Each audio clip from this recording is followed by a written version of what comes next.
માહી નદી અને દરિયાનું જ્યાં લગ્ન થયું હતું ને, એવા એક ઇતિહાસપૂર્ણ જગ્યાએ આજે આપણે આવ્યા છે અને જેનો ઇતિહાસ પણ ખૂબ જ જૂનો છે.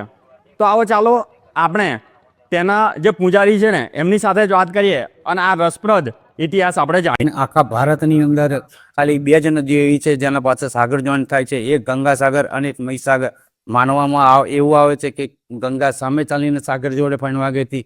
એક આ જગ્યા એક એવી છે કે નહીંને પૈણવા માટે સમુદ્ર સામે ચાલીને આવ્યો, એટલે માનવામાં એવું આવે કે 100 વખત તમે ગંગામાં સ્નાન કરો બરાબર એકવાર મહીસાગરમાં.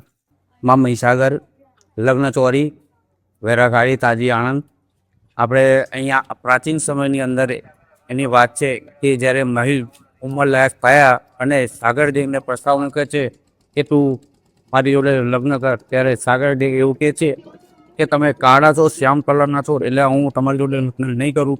એટલે માતાજીને ગુસ્સો આવ્યો અને કોડામાં પથ્થર લઈને પૂરવા નીકળી અને જેમ જેમ પથ્થર નાખતી જાય છે એમ દરિયા ધરુદે છે. દરિયા એના ગુપ્તચરને કહ્યું કે મને કલાવનારું કોણ છે? તો ગુપ્તચર પડતા પડતા જોયું એટલે દરિયાદેવને કહે છે કે કોઈ કાળી સ્ત્રી તમને પૂરવા આવે છે. એટલે દરિયો જાણી ગયો કે મને આજે પૂરી થશે, એટલે દરિયાદેવ સામે ચાલીને અહીંયા પૈણવા આવે છે અને માતાજીને કહે છે કે હું તારી જોડે લગ્ન કરવા તૈયાર છું. ત્યારે જે માતાજીના હાથમાં જે હતો તે લાસો પથ્થર, સામેનો હાથીઓ પથ્થર, અને હાથિયા પથ્થરની અને બાજુમાં જે બધું રહ્યું ઓડામાં એ આ 9999 કોતર વિસ્તાર. હવે ત્યાર પછી માતાજીને કહ્યું કે ખમા ઉતાર્યો લગ્ન કરવા તૈયાર છે, પણ લગ્ન કરાવે કોણ?